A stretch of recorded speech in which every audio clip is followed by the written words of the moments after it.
안녕하세요. 박연수입니다. 어, 이번 강의는, 이광수 소설의 식탁이라고 하는 제목으로 강의를 해보도록 하겠습니다.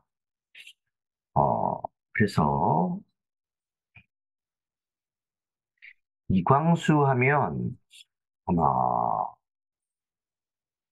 대부분의 어, 한국문학에 관심을 가지고 있는 독자들 혹은 연구자들 그리고 이 강의를 들으시는 분들도 대부분 다 알고 계실 거예요.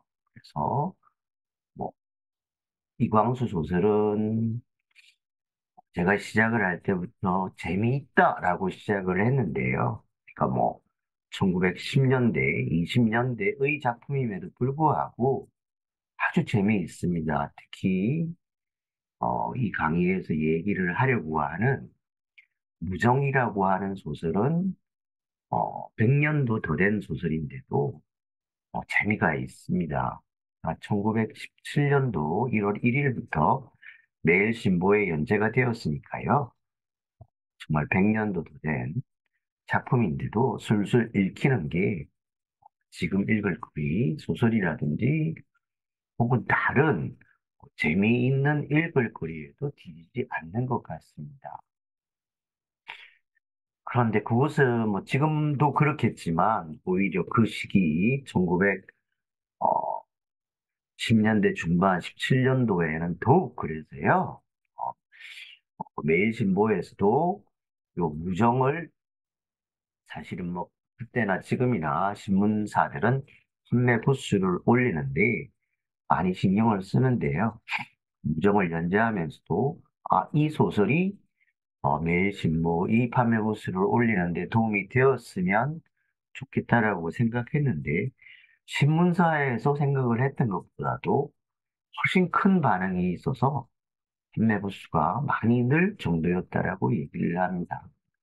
특히 무정이라고 하는 소설은 잘 아시다시피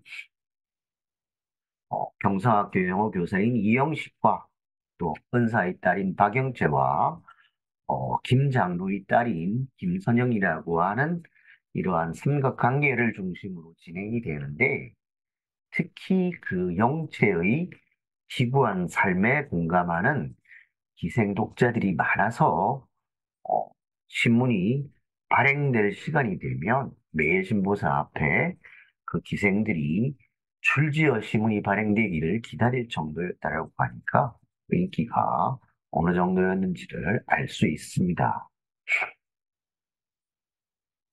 이것은 어, 무정이 매일 신보에 연재될 때 첫 번째 연재본에 뭐 뒤에서도 제가 한번 제시를 하겠지만 연재본의 대한 부분이고요. 앞에는 이광수의 얼굴이 담겨 있는 모습입니다. 잘생겼죠? 예. 그런데 무정은 조금은 양가적인 소설입니다. 뭐 이광수 자체가 그렇다시피 양가적이라고 여기서 양가적이라고 한다라면 간단하게 얘기하면 하나는 굉장히 긍정적으로 평가가 되고 있고요. 또 하나는 아주 부정적으로 평가가 되고 있는데 먼저 무정이 이광수가 긍정적으로 평가가 되는 핵심에는 지금 되어 있는 계몽이라고 하는 것들이 작용하고 있습니다. 그래서 무정은 이것은 문학사에 있는 소설인데요. 무정은 이광수의 출세작일 뿐 아니라 우리 근대문학의 최초의 장편 소설이요.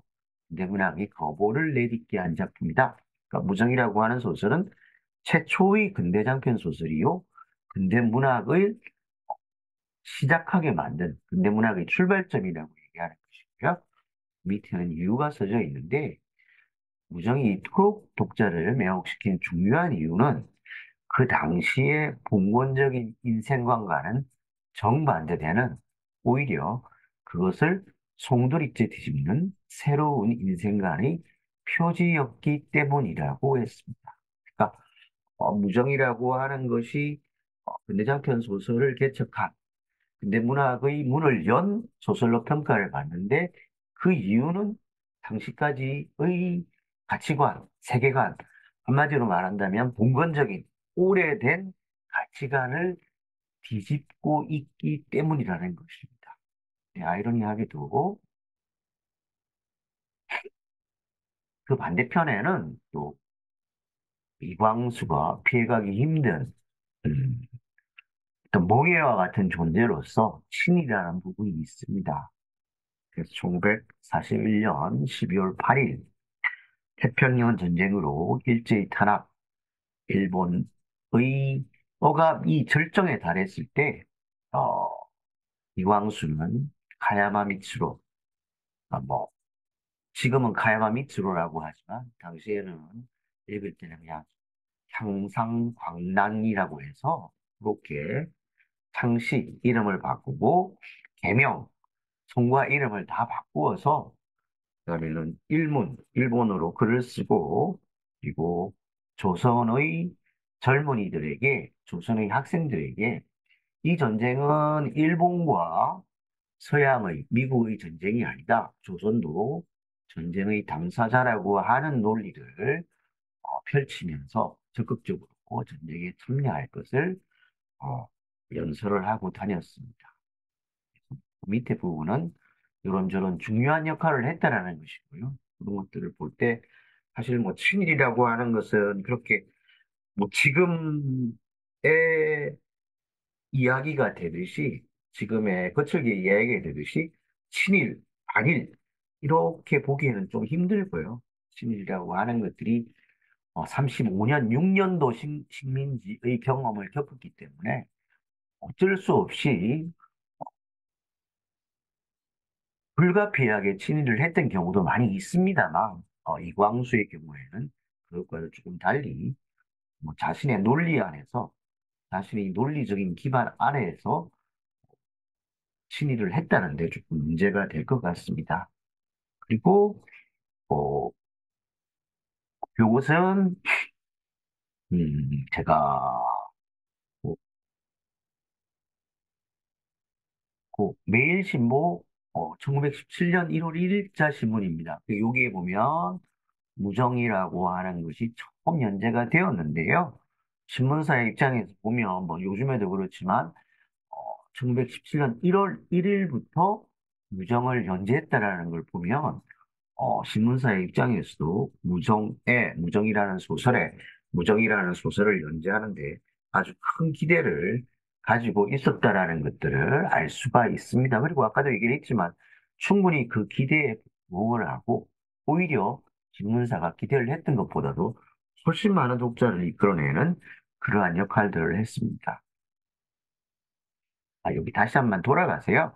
그러니까 제가 양가적이라고 해서 하나는 계몽이고 하나는 친이라고 얘기를 했는데 제가 뭐 오늘 이 강의의 제목은 이광수 소설의 식탁이라고 얘기를 했는데 그래서 무정에 나타나는 음식에 대해서 살펴볼 텐데요.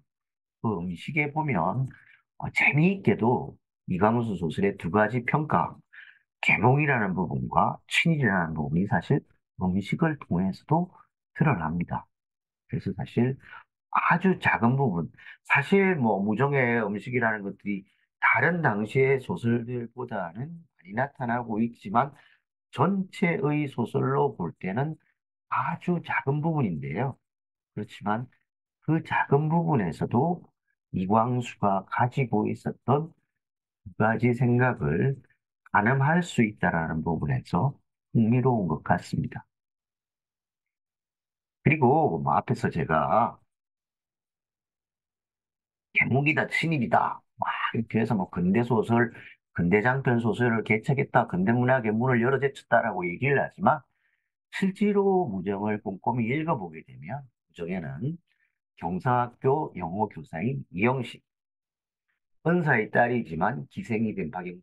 여기서 은사라고 하는 것은 사실 이영식은 뭐 이광수를 조금은 투영하고 있는 인물인데요. 어려서 고아가 되었는데 그 박영채의 아버지인 박진사가 거의 키워주다시피 하면서 그 영채와 형식은 같이 자라면서 너네들은 크면 어,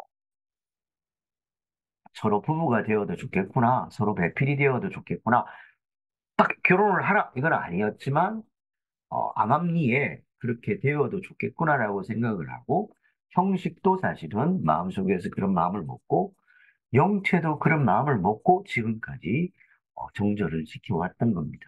또 그 반대편에는 부의 딸이자 이형식의 마음을 설레게 하는 미모까지 갖춘 김선영이 있어서 이 삼각관계를 중심으로 진행이 됩니다. 그래서 앞선 거창한 평가와는 달리 실제 무정의 중심에는 영체와 선영 사이에서 갈등하는 형식이 놓여 있습니다.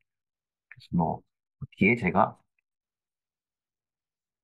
예, 뒤에 있네요. 그 형식의 주위에는 영체와 선영이 있는데요. 이게 무슨 갈등이 본민이 조금이라도 발전을 한다든지 다른 게 있으면 좋은데 아마 소설이 처음부터 끝까지 거의 비슷한 것 같아요. 그 부분에 대해서 제가 얘기했는데요.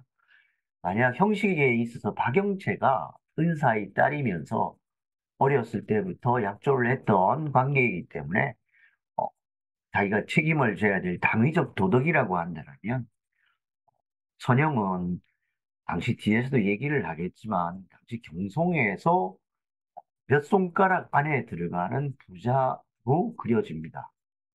선영은 공부도 잘하고 아주 예쁘지만 아버지가 어, 경성에서 몇 번째 가는 부호이기 때문에 형식의 앞길을 개척해 줄 수 있는 인물이라서 즉 근대적인 욕망을 상징하고 있기 때문에 영체와 선영에 대해서 갈등을 하는 것은 당위적인 도덕과 근대적인 욕망에 대해서 갈등을 하는 것이다.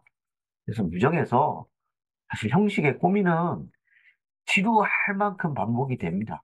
아까 제가 얘기했지만 달라지는 것도 아니고, 아, 영철은 이래서 좋아. 영철은 근데 이건 아닌 것 같아. 선영은 이렇게 해서 좋은데, 과연 내가 선영을 좋아하는 이유는 뭐지? 이러면서 계속 반복이 되는데요. 재미있는 것은 결론은 처음부터 정해져 있었어요. 사실 뭐, 갈등을 한다라고 해서 내가 정말 이 사람일까 저 사람일까가 아니고요. 형식의 마음은 이미 선영에게 처음 영어 과외 교습을 하면서 처음 만난 날부터 정해져 있습니다. 그러니까 이 고민은 둘을 선택하는 데 있어서의 고민이 아니라 내가 선영을 선택해야 되겠는데 어떻게 하면 거기에 명분을 부여할 수 있을까라고 하는 그러한 고민이었습니다. 이제부터 뭐 3장에서부터는 본격적인 음식에 대한 얘기들을 하도록 하겠습니다. 예, 3장의 제목은 짭짤한 고기 맛에 운치가 있는 음식이고, 이런 제목을 보고 과연 우정에 등장한 음식이 어떤 음식일까를 한번 이 강의를 들으시는 분들도 생각을 해보는 것도 재미있을 것 같아요. 그리고 한 가지 흥미로운 것은 사실 무정이 뭐 꽤 긴 소설이니까 처음부터 끝까지 읽은 독자들도 사실은 조금은 드물고요. 그리고 어, 그 읽은 독자들 중에서도 무정의 음식이 등장한다? 이런 음식이 등장했나? 여기에 대해서 관심을 가진 독자는 더 드물 것 같습니다. 그래서 이 강의를 듣게 되면, 무정에 이런 음식도 등장했구나. 또 그 음식은 이러한 의미를 상징하고 있구나. 라고 해서 조금은 재미있게, 어, 더욱 그 소설을 재미있게 읽을 수 있을 겁니다. 자, 봅시다. 음, 영채는 뭐 제가 아까 얘기를 했습니다만 아버지인 박진사가 뭐 형식을 거두어 주고 제자들을 많이 키웠는데 그 제자들 중에 한 명이 도둑질을 하는 일이 발생을 합니다. 그래서 박진사는 죄가 없음에도 누명을 쓰고 감옥소에 들어가게 되고요. 오빠들도 다 감옥소에 들어가게 되는 그런 일들이 발생을 해서 영차는 어쩔 수 없이 아버지와 오빠들의 오빠라지를 하기 위해서 기생이 됩니다. 그래서 평양에서 주로 기생을 하다가 그래도 어렸을 때부터 마음을 먹었던, 마음에 두고 있었던 형식을 찾아서 경성회를 와서 형식이 소설의 시작과 함께 어, 선영에게 개인 교습을 하고 온 날 저녁에 형식의 하숙방을 찾아가게 돼요. 그런데 그 일을 계기로 해서 형식이 어떡하지? 아까 얘기했던 영채는 은사의 딸인데 내가 책임을 져야 되는데 그렇지만 선영은 김 장로의 딸이라서 나의 장래를 열어줄 수 있는 사람인데 이렇게 갈등을 하고 있는 과정에서 어, 그 형식이 일을 하는 경성학교에 학감인 배학감이라는 사람과 김현수라는 사람에게 속아서 청량사라고 하는 데 끌려가서 겁탈을 당하게 됩니다. 막, 소설 속에서 형식은 차마 보지 못하고 형식과 함께 친구인 신문기자 신우선이 같이 가서 이미 틀렸다 이렇게 얘기를 한 걸로 봤을 때는 능력을 당했다는 것을 알 수 있는데요.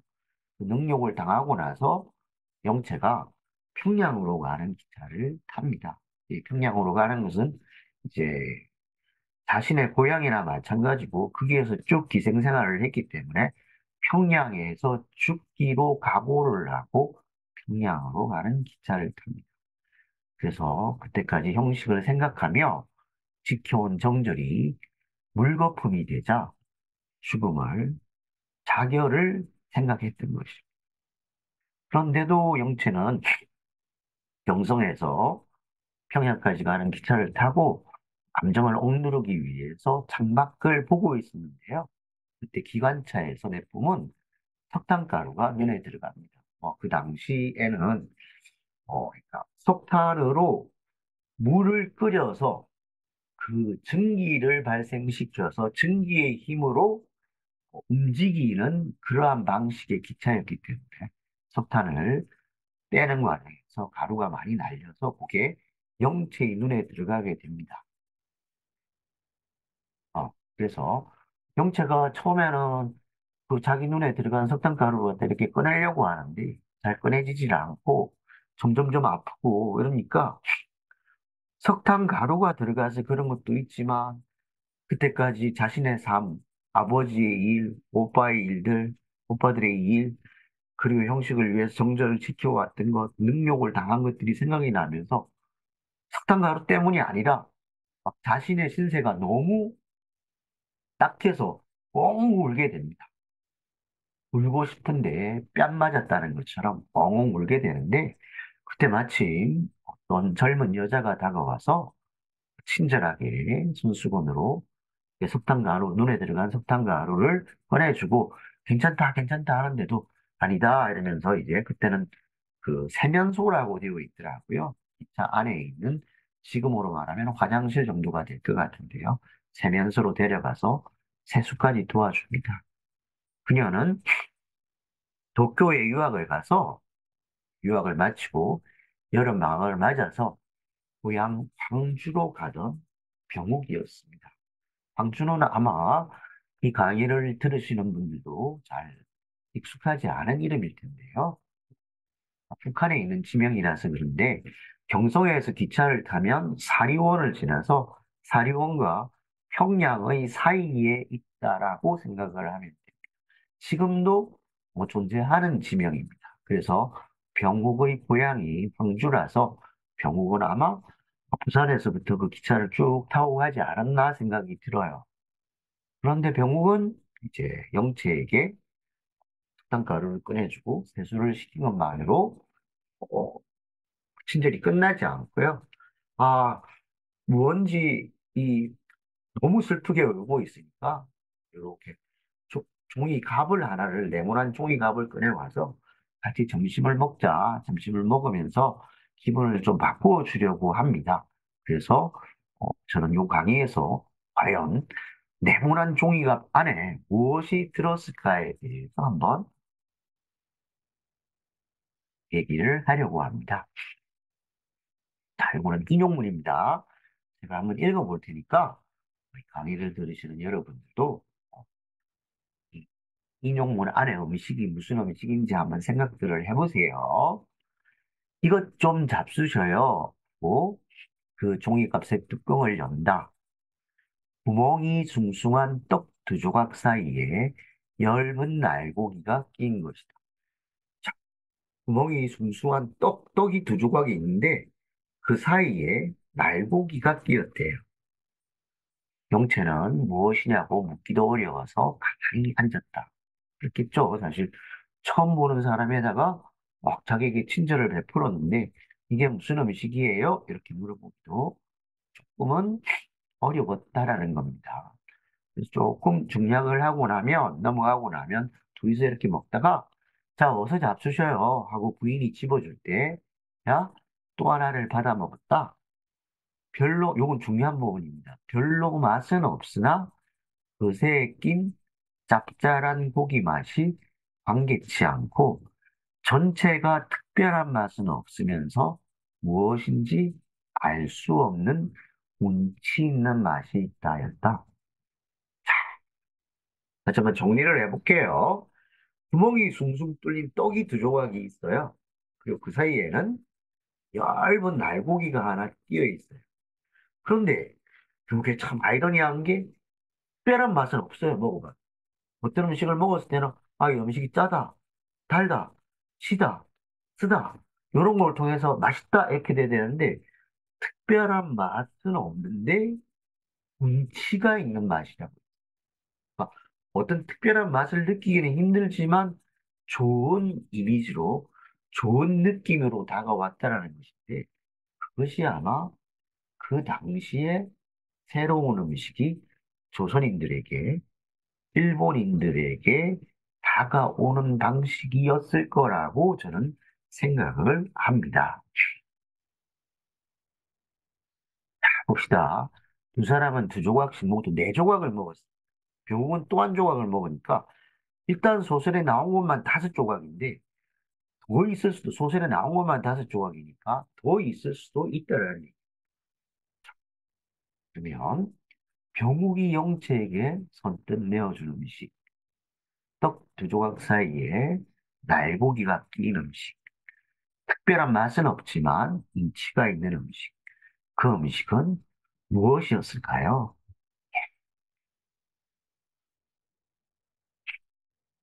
근데 흥미로운 것은 그렇게 얘기를 하고 나서 그 음식이 무엇이라는 걸 얘기를 해줘야 되는데 소설에서 얘기를 하질 않고 그냥 넘어갑니다. 근데 이거는 뭐 이광수가 작가가 독자들의 호기심을 불러내려고 했다기보다는 소설을 찬찬히 읽어보면 작가도 깜빡 어, 잊어버린 것 같아요. 그러니까 그 뒤에는 이제 영채와 선영이 어, 선영이 나는 이런 사람이에요. 뭐 영채는 어디에 살아요? 뭐 이러면서 서로에 하고 막 영채가 자신의 속마음을 털어놓는 장면이 나오고 그 다음에는 그러면 병욱이 영채에게 그런 생각을 할 필요 없다. 내가 지금 고향에 가니까 영채야 병욱이 조금 나이가 윗니다. 같이 고향에 가서 나랑 같이 지내면서 어, 나 내가 나랑 같이 지내면 훨씬 나을 거야. 이래서 광주에 가서 여름 방학을 지내는 장면이 있는데 그때까지도 음식에 대한 얘기가 나오질 않습니다. 그래서 음식에 대해서 다시 이야기가 등장하는 것은 영채와 병욱이 영채를 이제 설득을 해서 같이 일본에 공부를 하러 가는데 일본에 가기 위해서 기차를 탔을 때 있어요. 그래서 무언가 얘기해서 그 음식을 알 수 있는 힌트가 하나 나오는데 기차와 관련된 음식이구나라고 하는 것을 알 수가 있습니다. 그리고 밑에는 또 다시 대화입니다. 병욱이 묻습니다. 그리고 너 그때 먹은 것이 그게 무엇인지 아니? 이제는 이제 말을 놓고요. 영채도 이제 조금 편하게 얘기를 합니다. 나 몰라. 어떻게 먹는 것인지 몰라서 언니 잡수시는 것을 가만히 보았죠. 내가 아예 그런 줄 알았다. 그것은 서양 음식인데 샌드위치라는 것이야. 꽤 맛나지? 사실은 맛났지? 라고 하는 게 맞는 것 같아요. 그리고 1917년 매일신보에 연재될 때는 샌드위치라고 되어 있습니다. 아까 떡 구멍이 숭숭 뚫린 떡 두 조각 사이에 얇은 고기가 있는 음식. 그리고 무언가 특별한 맛은 없지만 운치가 있는 음식은 샌드위치라고 하는 것을 알 수가 있습니다. 네. 아까 네모갑을 들고 왔다라고 그랬는데, 요것입니다. 요것은 그렇지만, 무정이 연재될 때는 아니고요. 오나겐 샌드위치가 처음 판매가 되었을 때, 1898년에 판매가 되었을 때, 값이고요. 뭐라고 되어 있냐면 봅시다. 위생 샌드위치 여행용이라고 되어 있고, 가격은 20전이라고 되어 있습니다. 이거는 보우나켄이라고 하는 회사에서 만든 샌드위치. 근데 이제 아마 이 강의를 들으시는 분들은 1917년이면 지금보다 100년도 훨씬 더 지난 옛날인데 어, 그때도 샌드위치가 있었나? 하는 의문이 들 거예요. 거기다가 그게 하나가 있고 또 하나는 설사 샌드위치가 있었다고 하더라도 어떻게 병욱은 영채가 그렇게 막 울 줄 알고 영채가 그렇게 마음이 안 좋을 줄 알고 막 준비를 한 것처럼 샌드위치를 쫙 빼놓으면서 이거나 같이 먹어요. 이렇게 할 수 있냐? 이래서 역시 뭐 고전 소설에서 많이 나타나는 또 신소설에서도 나타나고 무정에서도 완전히 소거되지는 사라지지는 않은 우연성의 남발인가? 이렇게 생각할 수도 있을 것 같아요. 근데 다행히 의문과 걱정에 대한 답은 하나로 할 수가 있는데요. 1917년 당시 아까 앞에서 이미지에서 봤듯이 샌드위치를 에키벤으로 팔고 있었다는 사실. 에키벤은 여기 PPT에 있다시피 에키, 여기라고 하는 것과 벤또, 어, 도시락이라고 하는 이름처럼 일본의 기차역에서 팔았고 지금도 판매를 하고 있는 도시락입니다. 그래서 그 당시에 음, 샌드위치를 에키벤으로 팔고 있었기 때문에 병욱이 준비를 한 것처럼 꺼내놓을 수 있지 않았을까라고 하는 부분입니다. 샌드위치를 에키벤으로 판매한 것은요, 1898년 오나켄이라고 하는 회사였습니다.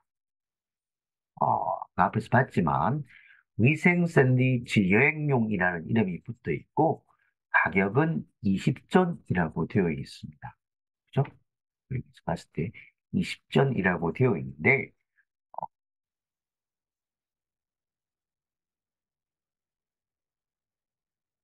10전이면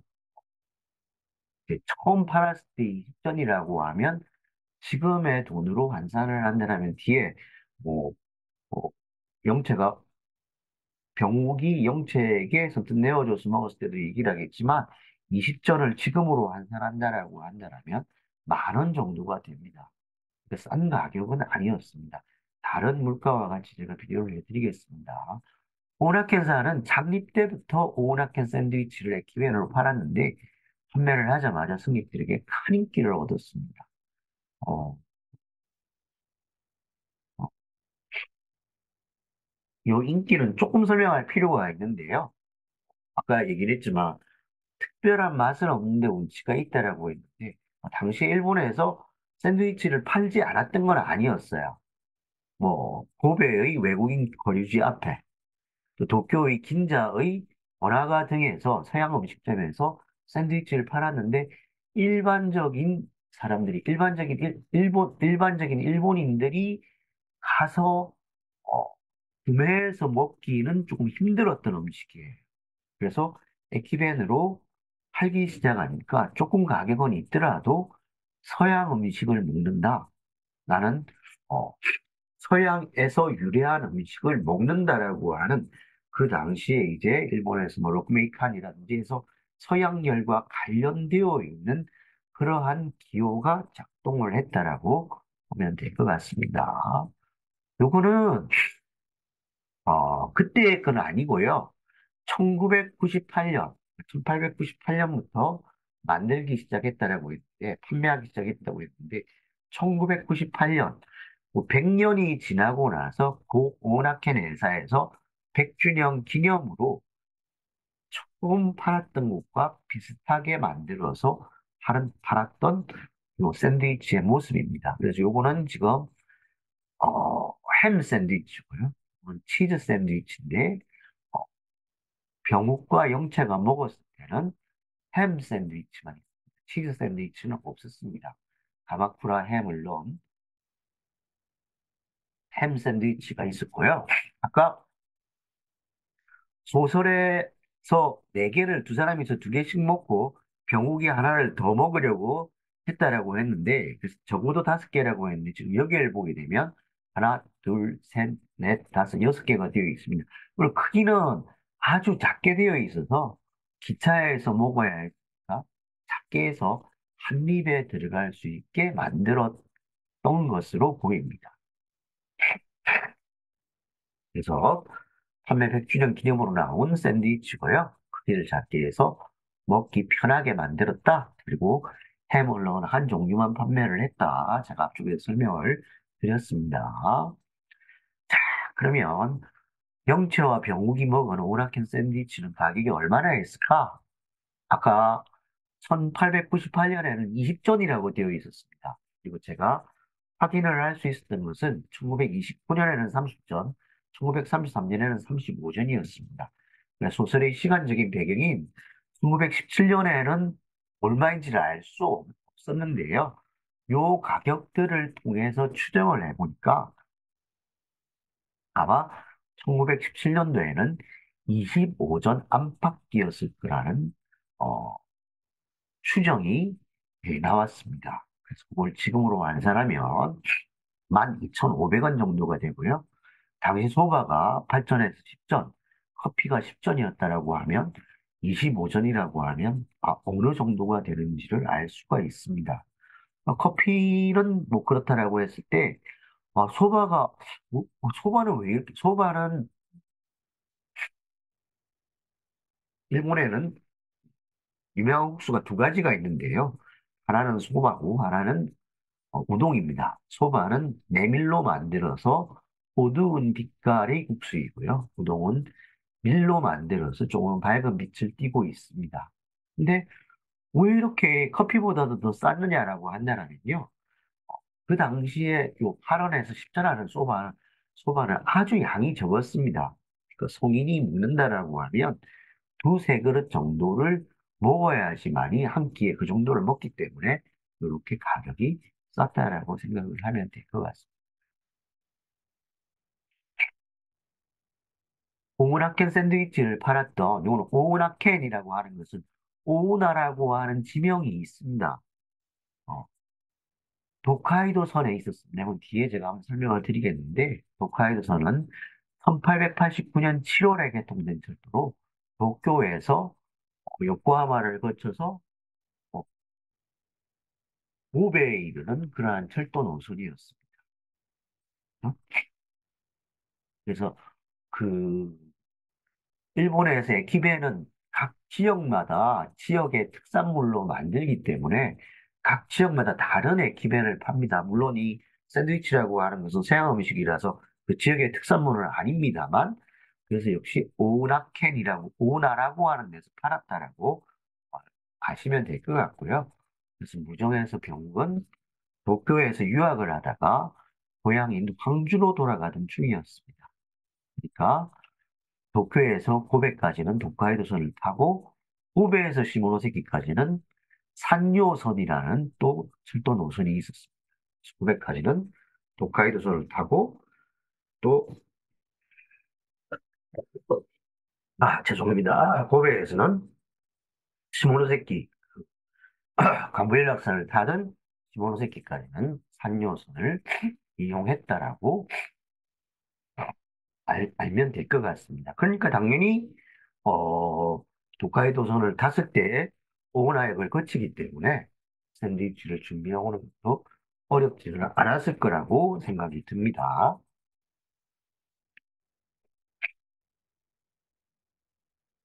요거는 지금 제가 지도를 도카이도선과 산요선이라고 했는데 요게 도카이도선이에요. 도쿄에서 타게 되면 요코하마를 거쳐서 해안도로로 가서요.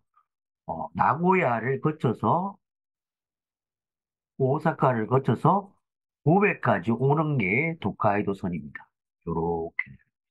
그다음에 고베에서부터 요렇게 히로시마를 거쳐서 지금 여기에 나타나 있지 않은데 여기 시모노세키까지 가는 것이 산요선입니다. 조금 뒤에 다음 장에는 제가 조금 더 넓게 보면은 여기까지가 홋카이도 선이고요. 여기가 산요선이고 여기 파랗게 표시가 되어 있는 부분은 관부 연락선을 타고 이제 바다를 건너게 되는 것이고요. 그다음에는 부산, 대구, 서울, 평양을 거쳐서 지금 병욱과 영차는 여기 광주에서 내렸습니다. 그리고 이 신의주를 거쳐서 흔히 심량이라고 얘기를 하는 선량까지 그 당시에도 철도가 이르렀습니다. 철도의 의미에 대해서는 아, 다음에 한번 다시 어, 설명을 왜 이렇게 일본이 이 철도에 대해서 집착을 했는지에 대해서는 다음번 강의에서 한번 제가 얘기를 하도록. 자, 계속 이어가 보겠습니다. 어, 에키벤의 기원에 대해서는, 에키벤이 어떻게 생겼냐에 대해서는 여러 주장이 있는데, 아마 1885년 우츠노미나역에서 처음 등장했다라는 것이 가장 설득력을 지닙니다. 처음 등장했을 때 에키벤은 오니기리 두 개와 단무지 몇 개를 대나무 껍질에 싼 간단한 것이었는데, 가격은 오전이었습니다. 오니기리는 뭐 지금 우리가 편의점에 가면 쉽게 구할 수 있는 삼각김밥을 뜻하는데요. 조금은 뭐 우리가 지금 먹는 삼각김밥보다는 훨씬 거친 것이었다 정도라고 생각을 하면 될 것 같아요. 이 종이가 귀했으니까 아마 대나무 껍질에다가 싸지 않았는가라고 생각을 합니다. 그래서 오전이었다라고 하는데요. 당시에 소바가 일전이고 텐동이라고 하는 것은 뭐 덴푸라 덮밥, 튀김 덮밥 정도를 생각을 하면 될 것 같아요. 가전이었으니까 꽤나 비싼 가격이었다라고 생각을 하면 됩니다. 지금 편의점에 가면 아마 거의 가장 싼 메뉴가 어, 삼각김밥이지만 그 당시에는 이 에키벤이라고 하는 또 아우라가 있었기 때문에 비싸지 않았나라고 생각을 하게 됩니다. 그러니까 무정이 연재된 1917년보다 1898년이라고 하면 거의 20년 전부터 오문학현 샌드위치를 에키벤으로 팔기 시작했으니 병옥이 기차에서 준비한 것처럼 샌드위치를 꺼내는 일도 가능했을 거라고 생각을 합니다. 또 작가가 아까도 제가 잠깐 말씀을 드렸지만 한참 잊고 있었던 샌드위치 얘기를 기차를 타는 장면에서 다시 꺼낸 것도 기차 하니까 에키벤 이렇게 생각이 나서 다시 꺼냈다라고 볼 수 있겠습니다. 그렇지만 빛이 있으면 그늘도 있기 마련이라서 샌드위치가 지닌 어둠, 또 무정에서 나타나는 음식이 지닌 어둠도 있습니다. 자, 이제는 무정에서 나타난 또 다른 음식에 대해서 한번 살펴보도록 할게요. 하하, 무정에는 샌드위치 반대편에 또 다른 음식이 하나가 등장하는데 그게 바로 우리에게도 늘 익숙한 된장찌개입니다. 우정에는 샌드위치 반대편에 위치한 음식도 등장을 합니다. 형식은 경상학교 근처에서 하숙을 하는데요. 하숙집 노파가 늘 이제 자주 끓여내는 음식이 바로 된장찌개였습니다. 이거는 이제 제가 그 소설에서 인용을 한 것인데요. 노파이 만드는 장찌개, 된장찌개입니다. 된장찌개는 그다지 맛있는 것은 아니었다. 형식은 그 된장찌개에서 아마 이 강의를 들으시는 분들도 조금 이 부분에 대해서는 받아들이기가 힘들겠지만 구더기를 골랐다. 그러나 노파의 매개심과 정성을 깨뜨리기가 미안하여 참 조소하였다. 그렇지만 그러나 참 만나오, 참 만나오 하면은 실제로 이 형식은 만나다라고 생각을 하지 않았기 때문에 거짓말이 되기 때문에 조소는 했지만 만나다라고는 얘기를 하지 않았다는 얘기입니다. 하숙집 노파는 자신이 끓인 된장찌개에 되게 자부심을 가지고 있습니다. 근데 이제 뭐 그 당시에는 안경도 없었고 눈이 나쁘니까 된장을 장독대에서 꺼내가지고 찌개를 꺼내는데 거기에서 구더기가 있어도 그것을 이렇게 잡아내기가 힘들었던 것 같아요. 그래서 이제 된장찌개를 끓여 놓으면 늘 이제 구더기를 발견할 수가 있었는데 형식은 아까도 얘기를 했지만 좋다고는 하지만 맛있다라고는 안 했는데 가끔씩 그 신문 기자로 나오는 형식의 친구인 신우선이 어, 형식의 하숙집에 가서 밥을 먹을 때가 있습니다. 근데 그 신우선은 구더기가 나오면 일부러 크게 웃으며 된장찌개가 요거는 좀 주의해서 보도록 하십시오. 지극히 졸렬하다고 비난을 합니다. 아까 뭐라고 영채가 샌드위치를 먹을 때는 특별한 맛은 없는데 운치가 있다라고 얘기를 했는데 어, 여기에 된장찌개에 대해서는 소설에는 졸렬한 음식이라고 표현이 되어 있습니다. 이거는 유의를 할 필요가 있습니다. 이거는 손잡빵이라고 해서요. 예전, 예전에 나온 조리서, 지금으로 말한다면 조리서에 가까운 것인데요. 제가, 조금 이걸 제가 설명을 하더라도 사실 구더기가 나오는 음식을 지금 누가 이해를 하고 받아들일 수 있겠습니까만, 그 당시에 된장찌개에서 구더기가 나올 수밖에 없었던 이유에 대해서 잠깐 설명을 했는데요. 수은자빵이든 다른 고조리서에 보면 장 담그는 방법은 거의 비슷해요. 이제 메주를 빚는 것에서부터 지금도 마찬가지겠지만 메주를 빚는 것에서 시작됩니다. 메주를 이틀에서 사흘 정도 말린 후 왕겨, 볏짚과 번갈아 가면서 독에 넣습니다. 그러니까 장독에 왕겨와 볏짚을 넣고 메주를 한 단 넣고 또 왕겨와 볏짚을 넣고 어, 메주를 넣고 하는데 그것은 왜 그런 방법을 사용했냐면 왕겨와 볏짚이 있어야지만이 발효가 더 원활하게 일어날 수 있기 때문이었습니다. 그래서 장독을 방에서 한 주 정도 둔 후에 하루 동안 바람을 쐬입니다. 장독을 갖다가 이렇게 열어가지고 바람을 쐬줍니다. 그리고 나서 또 한 주 동안 두고 또 바람을 쐬주고 이런다. 그리고 나서 어느 정도 이제 메주가 뜨게 되면 볏짚으로 메주를 싸서 볕이 잘 드는 곳에 매달아서 볏짚으로 이렇게 매달아가지고 뭐 처마 밑이나 이런 데다가 매달아 두고 속까지 이제 썩지 않게 하기 위해서 말린다는. 왜 제가 이런 걸 갖다 얘기를 했냐면요. 메주를 볕에 말릴 때 그렇게 바깥에서 말리고 이 뭐라고 되어 있냐. 볏짚으로 쌓아놨는데 파리가 덤벼드는 것으로 구더기라고 하는 것은 파리의 알이 유충이 된 것입니다. 즉, 메주를 볏짚에 사서 오래 매달아 둘 때, 간장을 걸러내고 독에 넣어놓은 오랜 발효와 숙성 과정을 거쳐야 할 때도 사실 파리가 덤벼드는 것을 어떻게 할 수가 없어요. 그 일도 바쁜데 계속해서 그 장독만 보고 있을 수도 없으니까. 그러니까 구더기라고 하는 것은 어떻게 보면 뭐 반가운 것들은 아니더라도 피치 못할 것, 불가피한 것이 아니었겠냐라고 생각을 하고요. 형식의 하숙집 된장찌개에서 구더기가 나왔던 이유도 이와 무관하지 않았을 거라고 생각을 합니다. 근데, 근데 요즘 먹는 된장은 구더기 안 나오잖아요. 일 들으시는 분들은 이렇게 생각을 할 텐데, 지금 먹는 된장은 구더기가 안 나옵니다. 구더기가 나오면 큰일 나죠. 근데 왜 구더기가 안 나오냐면요. 지금은 발효를 시킬 때 인공적으로 배양시킨 미생물을 주입합니다. 그러니까 그 매달아서 막 발효를 시키는 것들이 아니고 그런 것을 갖다가 양조된장이라고 하는 거예요. 그래서 예전에 전통 방식으로 하는 것보다는 시간과 비용이 훨씬 적게 들어서 공장에서 대량 생산하는 것이 가능하게 되었습니다. 그리고 발효를 거치지 않는 것도 있어요. 아예 미염산, 단백질 분해 요소 등 화학 물질을 통해 가지고 콩을 갖다가 이제 화학적으로 분해를 해요. 그걸 3분해 방식 간장, 3분해 방식 된장이라고 하는데 이런 경우에는 실제로는 발효가 일어났다.